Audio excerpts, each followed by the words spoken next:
Welcome dear रॉकर्ट्स। आज हम आपके लिए लेकर आ रहे हैं पिछले महीने रिलीज हुई तेलुगु फिल्म जिसका नाम है पुट्टा बोम्मा। ये मूवी कपिले नाम की मलयालम मूवी की एक रीमेक है। तो चलिए जल्दी से शुरू करते हैं। मूवी की शुरुआत में सत्या नाम की लड़की बस में आती है और विशाखापट्टनम बस स्टैंड में उतरकर जाने लगती है। कंडक्टर उसको बुलाकर उसका चेंज देता है। वो चेंज लेकर जाने लगती है पर बहुत नर्वस दिखती है क्योंकि वो अपने गाँव से शहर में पहली बार आई है।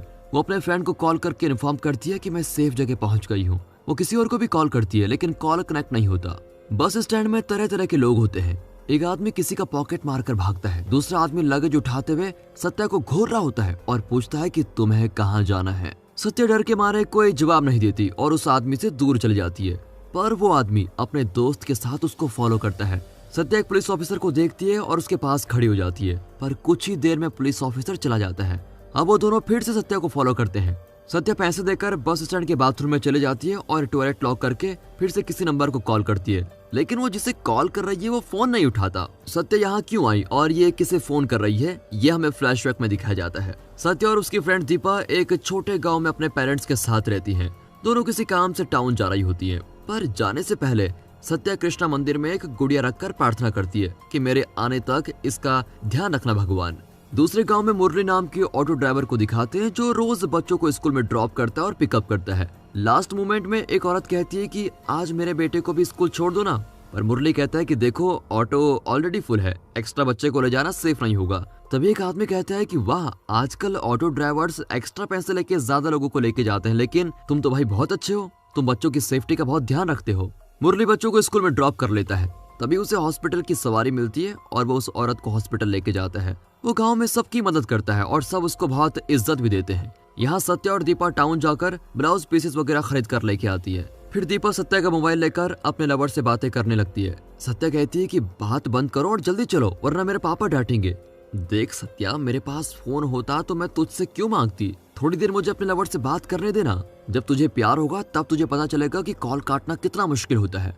सत्या कहती है कि ये भी कोई फोन है, सिटी में लोग कितने शानदार फोन यूज करते हैं। उनके गांव में राजू नाम का एक अमीर आदमी रहता है। इस गांव में उसकी एक मिल होती है और वो कई बिजनेसेस चलाता है और राजू सत्या को पसंद भी करता है, लेकिन सत्या को उसमें कोई इंटरेस्ट नहीं है। वो हमेशा उसको इग्नोर करके चली जाती है। घर जाती ही सत्या के पिता पूछते हैं कि इतनी देर कहाँ घूम कर आ रही हो।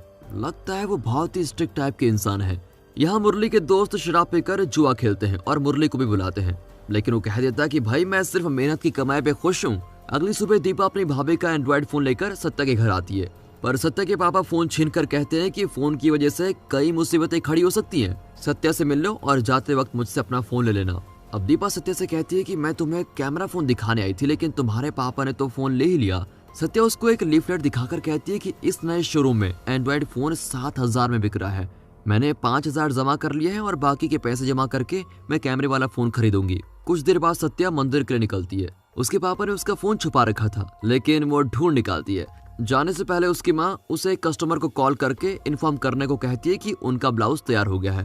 फिर सत्या कैलेंडर पर लिखे नंबर को कॉल करती है, लेकिन एक नंबर गलत टाइप कर देती है और ऑटो ड्राइवर मुरली का नंबर कनेक्ट हो जाता है। सत्या उसे ब्लाउज की मेजरमेंट्स बताकर कहती है कि आपका ब्लाउज बिल्कुल तैयार है। अब मुरली पूछता है कि भाई आप क्या बोल रही हैं। तब सत्या रियलाइज करती है कि ओह, ये तो रॉन्ग नंबर है। वो कॉल कट करके ठीक नंबर को कॉल करके इन्फॉर्म कर देती है। अब मुरली फिर सत्या को कॉल करता है, लेकिन कॉल कनेक्ट नहीं होता। मंदिर के रास्ते में दीपा कहती है मैं मंदिर नहीं आ रही हूँ, मुझे अपने लवर से मिलना है। तेरा लवर होता तो तू भी मंदिर जाने के बजाय उससे ही मिलती। अब सत्या अकेली मंदिर जाकर प्रार्थना करती है कि मुझे भी एक बॉयफ्रेंड दिला दो भगवान। तब मुरली कॉल करके कहता है कि मुझे आपसे बात करनी है। सत्या मना करती है कि मैंने गलती से आपका नंबर डायल कर दिया था, दोबारा फोन मत कीजिएगा प्लीज। ये कहकर सत्या फोन रख देती है। दूसरी ओर राजू कपड़ों की नई दुकान खोल रहा होता है। उसकी माँ कहती है कि जब तुम्हारे इतने सारे बिजनेसेस हैं तो इस दुकान की क्या जरूरत पड़ गई तुम्हें। राजू का दोस्त बहुत धीमी आवाज में कहता है कि कपड़े की दुकान में सत्या जो आएगी, इसलिए तो दुकान खोल रहा है आपका लड़का। राजू की माँ जानती है कि राजू सत्या को चाहता है, लेकिन वो इस बात से खुश नहीं है। वहाँ मुरली मोबाइल रिचार्ज करने जाता है, तभी एक लड़की 99 का रिचार्ज करने आती है। मुरली उसे पहले रिचार्ज करने देता है क्योंकि हाँ, मुरली एक अच्छा आदमी है। मुरली का इतना अच्छा स्वभाव सभी को बहुत पसंद आता है। वो अपने दोस्तों के साथ वक्त बिताता है, लेकिन उनके साथ ना तो ताश खेलता है और ना ही शराब पीता है। एक दिन सत्या एक फंक्शन में होती है। जब मुरली कॉल करता है तो सत्या बार बार रॉन्ग नंबर कहकर कॉल काट देती है, लेकिन जब भी वो फिर से कॉल करता है तो सत्या पूछती है कि आप मुझे इस तरह परेशान क्यों कर रहे हैं। मुरली कहता है कि आपकी आवाज में जादू है, बहुत सुरीली है, इसलिए आपका नाम जानना चाहता हूँ। तब सत्या के पापा पूछते हैं तो वो कहती है कि कस्टमर केयर को कॉल कर रही थी, बस और कुछ नहीं। लेकिन वो मुरली का कॉल नहीं काटती और मुरली वहाँ की सारी बातें सुन रहा होता है। अब सब मिलकर पहेलियों को सुलझाने का खेल खेलते हैं। पहली होती है कि वो क्या है जो पैदा होने पर बड़ी होती है लेकिन मरते वक्त छोटी होती है। बच्चे पेंसिल कहते हैं, लेकिन तभी मुरली मैसेज करता है और सही आंसर है मोमबत्ती। अब सत्या मैसेज देखकर जवाब बताती है और वही सही जवाब होता है। अगली पहेली पर भी वो मुरली की मदद से ठीक जवाब दे देती है। अब एक बुजुर्ग अपनी पहेली गा कर सुनाता है। इसका जवाब तो मुरली भी नहीं जानता, लेकिन पहेलियां बुझाने के बहाने मुरली ने सत्या के साथ बातचीत शुरू कर दी है। अब वो अक्सर सत्या को कॉल करता है, लेकिन सत्या अभी भी उसको अवॉइड करने की कोशिश करती है। दूसरी ओर राजू अपनी दुकान खोलता है और पहले दिन सारे गांव वालों को इनवाइट करता है। सत्या अपने पापा के साथ जाकर एक ड्रेस खरीदती है। जब वो पैसे देने जाती है तो राजू कहता है कि अरे नहीं, आज खरीदने वालों को डिस्काउंट दे रहा हूँ। पर राजू की माँ कहती है कि अगर सभी को डिस्काउंट दे दोगे तो दुकान कैसे चलेगी, दुकान क्यों खोली तुमने। फिर वो सत्या के पापा से कहती है कि जवान लड़की को घर में रखोगे तो सबकी नजर उस पर पड़ेगी, जल्दी शादी करवा दो। इस तरह बेहुदा बात बोलकर वो उनकी इंसल्ट करने लगती है। इससे सत्या के पापा को बहुत बुरा लगता है, लेकिन वो कुछ कह नहीं पाते क्योंकि वो राजू की मिल में ही काम करते हैं। घर जाकर सत्या बहुत दुखी बैठी होती है। तभी मुरली कॉल करता है तो वो उसे दुकान में हुई बात बताती है। मुरली फिर उसे दिलासा देता है कि सब कुछ ठीक हो जाएगा, तुम टेंशन मत लो। इस तरह वो मुरली से अपनी लाइफ में हो रही सभी बातें शेयर करने लगती है। वहाँ कॉलेज के लड़के लड़कियों को टीज कर रहे होते हैं। मुरली उन्हें डरा धमकाकर वहाँ से भेज देता है और लड़कियों को अपने ऑटो में लिफ्ट देता है। इतना नहीं, वो उन्हें अपना नंबर भी देकर कहता है कि इस तरह की कोई इमरजेंसी हो तो मुझे फोन कर देना। लड़कियों के प्रति उसका अच्छा बर्ताव देखकर वो उसको थैंक यू कहकर चली जाती है। यहाँ सत्या की बहन एक लड़की के साथ साइकिल में घर आती है। उसके पापा उसको मारने के लिए दौड़ते हैं। वो विनती करती है कि वो भैया मेरे स्कूल में 10th में पढ़ते हैं, रोज इतनी दूर पैदल जाने से मेरा पैर दुखता है और भैया इसी रास्ते से जा रहे थे, इसलिए मैं उनके साथ आ गई। या तो मुझे साइकिल दिलवा दीजिए या फिर मैं स्कूल नहीं जाऊंगी। अब उसकी बात तो जायज है, लेकिन अब साइकिल के पैसे कहाँ से आएंगे। तभी सत्या अपनी सेविंग से 5000 रुपए निकाल कर देती है जो उसने मोबाइल खरीदने के लिए इकट्ठा किए थे। वहाँ मुरली अपनी 2 बड़ी बहनों को लेकर ऑटो में जा रहा होता है। वो कहती है कि यूनिफॉर्म पहन लो वरना पुलिस पकड़ लेगी। आगे जाकर पुलिस उसे रोककर पूछती है कि ये दोनों कौन है। वो बताता है कि ये मेरी बड़ी बहनें हैं, हम मूवी देखकर लौट रहे हैं। वो गाड़ी के पेपर चेक करके उसको भेज देते हैं। दोनों बहनें डिस्कस करने लगती हैं कि लड़कियों को रात में बाहर देखकर पुलिस को हमेशा उन पर शक ही होता है। मुरली कहता है कि नहीं, ऐसा कोई रूल नहीं है कि लड़कियां रात को बाहर नहीं जा सकती। अगले दिन सत्या की बहन उसे जल्दी जल्दी गाँव के दूसरे कोने में लेके जाती है।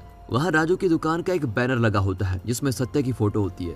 अब अपनी फोटो को बैनर में देखकर सत्या बड़ी खुश होती है, लेकिन उसे डर होता है कि पापा क्या कहेंगे। अब बैनर देखकर सत्या के पापा दुकान जाकर राजू पर चिल्लाते हैं कि मैं आपकी मिल का नौकर जरूर हूँ, लेकिन आप सरेआम मेरी बेटे की फोटो लगाकर मेरा अपमान नहीं कर सकते। ये कहकर वो चले जाते हैं। अब सत्या मुरली को कॉल करती है, लेकिन मुरली की बहन फोन उठाती है और कहती है मुरली हमेशा तुम्हारी बातें करता रहता है, वो बहुत मेहनती है और अच्छा लड़का है, हमेशा हर किसी की मदद करता रहता है। वो मुरली के बारे में कई पॉजिटिव बातें बताती है जिनको सुनकर सत्या भी उसको पसंद करने लगती है। फिर वो मुरली को बताती है कि मैं तुम्हारे बारे में सब कुछ जान चुकी हूँ। अच्छा, क्या जान चुकी हो? अरे यही कि तुम बहुत अच्छे इंसान हो और सबकी मदद करते हो। इस तरह की बातें आगे बढ़ती हैं और धीरे धीरे सत्या मुरली से प्यार करने लगती है। इसी बीच राजू अपनी माँ को कन्विंस करके सत्या के पापा से बात करने आता है। अब सत्या मुरली को बताती है तो वो कहता है कि लड़की देखने आ रहे हैं तो देखने दो, शादी थोड़ी ना तय हुई है, तुम सब्र करो, फिलहाल किसी से कुछ मत कहो। राजू और उसकी माँ सत्या को देखने आते हैं, लेकिन राजू की माँ दोबारा उनकी इंसल्ट कर देती है कि अपनी औकात में रहिए। अब सभी बहुत दुखी होते हैं, लेकिन सत्या बहुत खुश होती है कि रिश्ता बनता ही नहीं है। अब मुरली से बातें करते हुए सत्या की लव लाइफ बहुत खुशी से चल रही होती है। राजू की माँ उसको खुश करने के लिए उसे बिजनेस के लिए पैसे भी देती है, पर राजू कहता है जब मेरी पसंद की लड़की से आप मेरी शादी नहीं करवाना चाहती हो तो मैं खुश कैसे रह सकता हूँ। ये कहकर वो चला जाता है। अब और कोई रास्ता न पाकर उसकी माँ को मानना ही पड़ता है और वो दोबारा सत्या के पापा से मिलने जाती है। अब सत्या परेशान होकर मुरली को बताती है और कहती है तुम यहाँ आकर मुझे ले जाओ। पर मुरली कहता है तुम्हारे गांव में मुझे कुछ लोग ही जानते होंगे, अगर मैं वहाँ आया तो फंस जाऊंगा, लेकिन सिटी में हमें कोई नहीं पहचानेगा, इसलिए तुम विशाखापट्टनम चली आओ, मैं तुम्हें वहाँ मिलूंगा। सत्या भी मान जाती है, लेकिन वो अपने पेरेंट्स से कहेगी क्या। इस सिचुएशन में एक दिन उसके पेरेंट्स को दूसरे टाउन में किसी की शादी के लिए जाना होता है। वे सत्या और उसकी बहन को छोड़कर जाना चाहते हैं, लेकिन उसकी बहन शादी में जाने की जिद करती है। इस पर सत्या कहती है कि मैं दीपा को यहाँ बुला लूंगी, आप लोग चले जाइए। उसके पेरेंट्स उसको सेफ रहने को कहते हैं और अपनी छोटी बेटी को लेकर चले जाते हैं। अब उनके लौटने से पहले सत्या विशाखापट्टनम जाकर मुरली से मिलना चाहती है। पहले तो दीपा मना करती है कि भाई इसमें बहुत रिस्क है, लेकिन बाद में वो खुद सत्या को बस में चढ़ा कर आती है। सत्या बस में टिकट खरीदती है तो कंडक्टर कहता है कि इस वक्त मेरे पास चेंज नहीं है, जब तुम उतरोगी तो बाकी के पैसे दे दूंगा। और अब प्रेजेंट का सीन दिखाते हैं जब विशाखापट्टनम बस स्टैंड में लगेज उतारने वाला आदमी अपने दोस्त के साथ सत्या को फॉलो करता है। सत्या खुद को टॉयलेट में बंद कर लेती है और मुरली को लगातार कॉल कर रही होती है, पर वो फोन नहीं उठाता। वो आदमी बाथरूम के बाहर कलेक्शन करते हुए औरतों से पूछता है कि एक लड़की अंदर गई थी लेकिन बहुत देर से बाहर नहीं आई।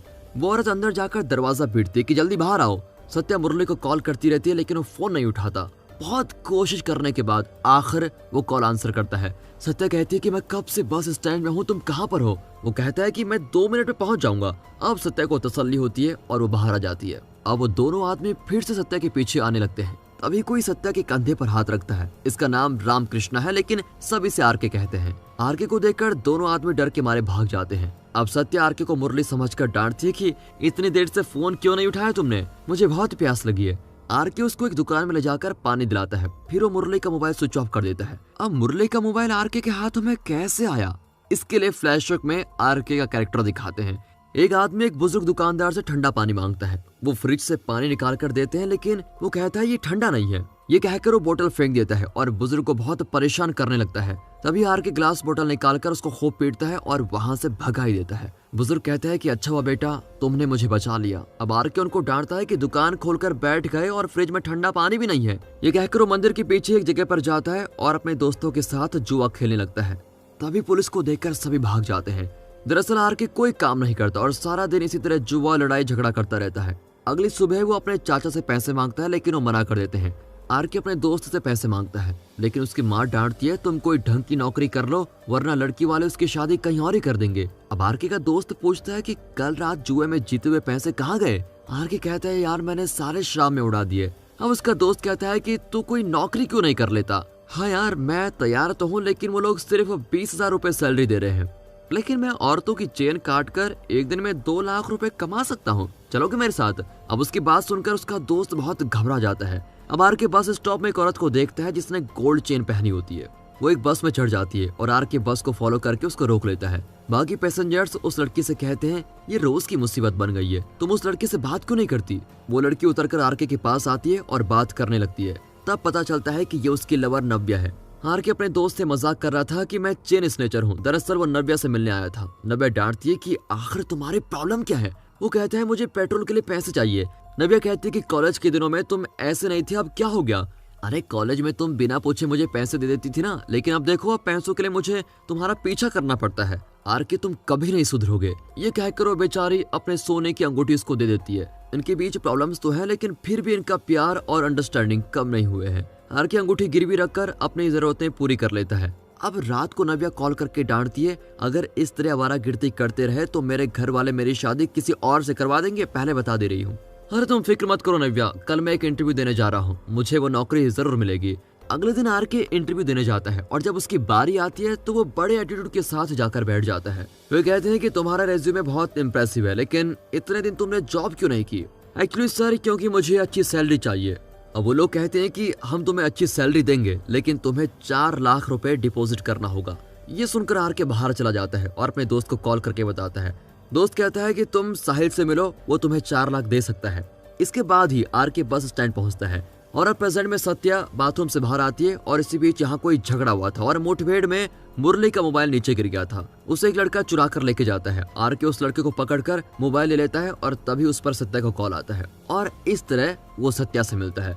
इसी बीच मुरली अपना मोबाइल ढूंढ रहा होता है। इतना ही नहीं, वो ये भी नहीं जानता कि सत्या कैसी दिखती है, इसलिए वो पूरे बस स्टैंड में सत्या को ढूंढता रहता है। आखिर में वो उस बस कंडक्टर से पूछता है तो वो कहता है कि उस गांव से एक लड़की मेरी बस में यहाँ आई थी, वो देखो येलो ड्रेस वाली लड़की, वो वहाँ खड़ी है। मुरली तुरंत सत्या के पास जाकर उसका नाम पुकारता है। सत्या तुरंत उसकी आवाज पहचान जाती है। अब आरके कहता है कि मुझे ये मोबाइल नीचे पड़ा हुआ मिला, मैं इसके ओनर को ही ढूंढ रहा था, क्या आप ही मुरली हैं? ये लीजिए आपको मोबाइल। ये कहकर आरके मोबाइल देता है और वहां से चला जाता है। अब सत्या और भी घबराई भी होती है कि यहाँ हो क्या रहा है। मुरली उसके पास बैठकर उसको दिलासा देता है कि देखो घबराओ मत, अच्छा हुआ मैंने तुमको देख लिया। अब सत्या उस जगह से दूर जाना चाहती है। मुरली उससे बड़े प्यार से बात करता है और सत्या की घबराहट कम हो जाती है। दोनों बातें करते हुए एक पार्क में जाकर बैठते हैं। उनके ठीक पीछे आकर आरके बैठ जाता है और देख रहा होता है। उसको देखकर सत्या फिर घबराती है। मुरली उठकर आरके के पास जाता है और कहता है तुम हमें फॉलो क्यों कर रहे हो, तुम्हें क्या चाहिए। आरके कहता है कि ये तुम्हारा पार्क नहीं है समझे। दोनों में बहस होती है और इस बात पर हाथापाई भी शुरू हो जाती है। अब इनको रोकने के लिए सत्या बीच में आती है, लेकिन आरके उसको कीचड़ में धकेल देता है। इतने में भीड़ जमा हो जाती है और पुलिस भी आ जाती है। वे सब आरके की ओर इशारा करके बताते हैं कि इसी आदमी ने मारना शुरू किया था और इस लड़की को धक्का भी दिया। पुलिस के पूछने पर आरके बताता है कि मैं एक इंटरव्यू के लिए आया था। वे आरके को वार्न करके भेज देते हैं। अब आरके अपने दोस्त को कॉल करके बताता है कि एक आदमी ने मुझ पर हाथ उठाया, मैं उस आदमी को नहीं छोड़ूंगा। फिर दोनों मिलकर एक बार में जाते हैं। यहाँ मुरली और सत्या ड्रेस खरीदते हैं और चेंज करने के लिए मुरली उसको एक लॉज में लेके जाता है। फिर कमरे में जाकर दोनों रोमांस करने लगते हैं। अब सत्या कहती है कि तुम अपनी टी शर्ट उतार कर दे दो, मैं वॉश कर दूंगी। मुरली शर्ट उतार कर देता है और नई टी शर्ट पहन लेता है। फिर कहता है कि मैं खाने के लिए कुछ लेके आता हूँ, तुम दरवाजा लॉक करके ड्रेस चेंज कर लो। ये कहकर वो बाहर चला जाता है। तभी दीपा कॉल करके पूछती है कि लड़का दिखने में कैसा है। सत्या खुश होकर कहती है कि बहुत स्मार्ट दिखता है। वाह, तो तुम दोनों कहाँ पर हो?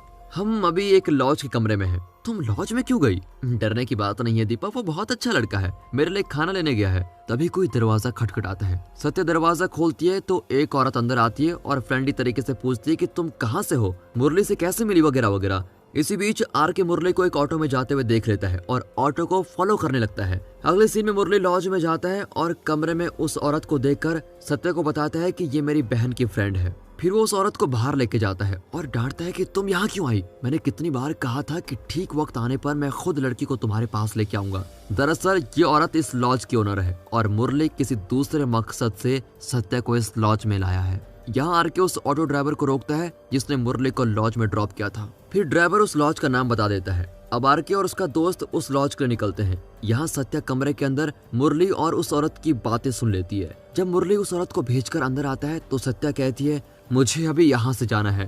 अरे अभी तो तुम आई हो, कुछ देर यहाँ बैठो। अब मुरली का बर्ताव बदलने लगता है और वो दरवाजा लॉक करके सत्या के साथ जबरदस्ती करता है। जब सत्या उसको दूर करती है तो वो उसको बहुत मारकर टॉर्चर करता है। सत्या किसी तरह उसको धक्का देकर बाथरूम के अंदर जाकर लॉक कर देती है। मुरली फिर दरवाजा पीटने लगता है। तभी आरके और उसका दोस्त आ जाते हैं और बाहर के दरवाजे पर पीटते हैं। दोनों अंदर घुस जाते हैं और आरके मुरली को खूब मारता है। वो पूछता है कि वो लड़की कहाँ है। बाथरूम के अंदर सत्या बहुत रोने लगती है कि यहाँ आकर वो फंस गई है। बाहर आरके मुरली को बहुत बुरी तरीके से मारता है। तब जाकर मुरली बताता है कि वो लड़की बाथरूम में है। अब आरके दरवाजा पीटता है लेकिन सत्या डर के मारे दरवाजा ही नहीं खोलती। आरके दरवाजा तोड़कर अंदर जाता है और सत्या को समझाने की कोशिश करता है मैं तुम्हें बचाने आया हूँ, मुझ पर विश्वास करो। पर सत्या बहुत घबरा जाती है। आरके उसको हिम्मत देता है कि देखो रो मत, हिम्मत से काम लो और यहाँ से बाहर चलो। सत्या उसके साथ बाहर आती है। तब आरके सत्या को बताता है कि जब मुझे इस आदमी का फोन मिला तो उस पर एक औरत का कॉल आया था। वो बोल रही थी कि उस लड़की को जल्दी से एक्सपोर्ट कर दो। मुझे लगा कि ये आदमी तुम्हें सेक्स ट्रेड में फंसाने वाला है, इसलिए मैंने मोबाइल स्विच ऑफ कर दिया था और तुम्हें बचाने की कोशिश की थी। लेकिन तभी मुरली आ गया और मुझे उसका मोबाइल उसको लौटाना पड़ा। पर मुझे शुरू से ही लगा था कि कुछ गड़बड़ है, इसलिए मैं तुम दोनों को फॉलो करके पार्क में आया था। लेकिन वहाँ इसने मुझ पर हाथ उठाकर मेरे ईगो को ठेस पहुंचाई थी, इसलिए इसको मारने के लिए मैं यहाँ चला आया। और इस तरह आरके ने सत्या को बचा लिया है। शुरू से पब्लिक की नजरों में मुरली ने खुद के लिए अच्छे आदमी की इमेज बना दी थी ताकि किसी का ध्यान उसके इस अश्लील बिजनेस पर जाए ना। उसने खासकर लड़कियों का विश्वास जीता हुआ था। शुरू में मोबाइल रिचार्ज शॉप में उसने एक लड़की को पहले रिचार्ज करने दिया था। सच तो यह है कि मुरली उसका फोन नंबर सुन रहा था। बाद में उसने उस लड़की को भी रॉन्ग नंबर के बहाने फोन किया और सत्या की तरह उसको भी फंसा लिया था। फिर कॉलेज गर्ल्स को टीजर से बचाकर उसने अपना फोन नंबर दिया ताकि इमरजेंसी में वो फोन करे। उसका असली मकसद था उनका विश्वास जीतना, उनका फायदा उठाना और उन्हें किसी के हाथों बेच देना। जब आरके को उस पर शक हुआ तो उसने नव्या को फोन करके बता दिया था। नव्या ने उसको सत्या की मदद करने को कहा था, इसलिए वो सत्या और मुरली को फॉलो कर रहा था। आरके कोई नौकरी नहीं करता, लेकिन फिर भी नव्या को विश्वास है कि वो एक अच्छा इंसान है। इसी विश्वास पर उनकी रिलेशनशिप टिकी हुई है। नव्या सत्या से बात भी करती है और कहती है कभी कभी लाइफ में बुरा भी हो जाता है, उसको लेकर हमें सिकुड़ कर बैठने की जरूरत नहीं है। तुम फिक्र मत करो, तुम जहाँ जाना चाहती हो आरके तुम्हें वहाँ छोड़ देगा। उसके साथ जाना बिल्कुल सेफ है। अब आरके सत्या से पूछता है कि तुमको कहाँ जाना है, मैं ड्रॉप कर दूंगा। सत्या कहती है कि मैंने कभी समुद्र नहीं देखा है, क्या आप मुझे समुद्र दिखाएंगे? फिर आरके उसे बीच में लेके जाता है। सत्या समुद्र की लहरों में अपने पैर भिगोकर कुछ देर खड़ी रहती है। फिर आरके उसे बस स्टैंड छोड़ देता है और वो अपने गाँव लौट आती है। नव्या ने मुरली के बारे में पुलिस को इन्फॉर्म कर दिया था। वे मुरली को ह्यूमन ट्रैफिकिंग के लिए अरेस्ट कर देते हैं और उसकी 2 बहनों को भी पकड़ लेते हैं। इंटरोगेशन में पता चलता है कि वो दोनों मुरली की कोई नहीं लगती। वे लड़कियों को फुसलाकर उन्हें अपने जाल में फंसा रही थी। यहाँ सत्या राजू की दुकान में कुछ खरीदने जाती है। राजू पूछता है, मैं तुम्हारे फैसले का इंतजार करूंगा, तुम कब जवाब दोगी? सत्या कहती है कि हम दोनों इसी गाँव में तो रहने वाले हैं, फिर जल्दी क्या है, मैं सोचकर जवाब जरूर दूंगी। ये कहकर सत्या स्माइल करके वहाँ से चली जाती है और खुश बहुत नजर आती है। और लगता तो ऐसा है कि शायद सत्या राजू को शादी के लिए हाँ करने ही वाली है। और दोस्तों इसी उम्मीद के साथ ये मूवी यहाँ पर खत्म होती है। दोस्तों इस मूवी में दिखाया गया है कि जो लोग पब्लिक में अच्छे इंसान लगते हैं जरूरी नहीं है कि वे अच्छे हों, और जो बुरे दिखते हैं जरूरी नहीं वो बुरे भी हों, और जो बुरे दिखते हैं वे अच्छे भी हो सकते हैं। विश्वास बहुत बड़ी चीज होती है और जब वो टूटता है ना तो इंसान को बहुत ठेस पहुंचती है। लेकिन लाइफ में अच्छे बुरे दोनों एक्सपीरियंसेस होते हैं, उनसे सीख लेकर नए एक्सपीरियंसेस के लिए तैयार होने में ही असली खुशी है, बिल्कुल सत्या की तरह। अगर ये मूवी आपको पसंद आई हो तो इस वीडियो को लाइक कीजिए, फैमिली एंड फ्रेंड सर्कल में जरूर शेयर कीजिए, साथ ही इस वीडियो को लाइक, चैनल को सब्सक्राइब कर दें। मिलते हैं ऐसी मजेदार मूवीज के साथ, तब तक के लिए गुड बाय, अपना ख्याल रखेगा and finally thanks for watching.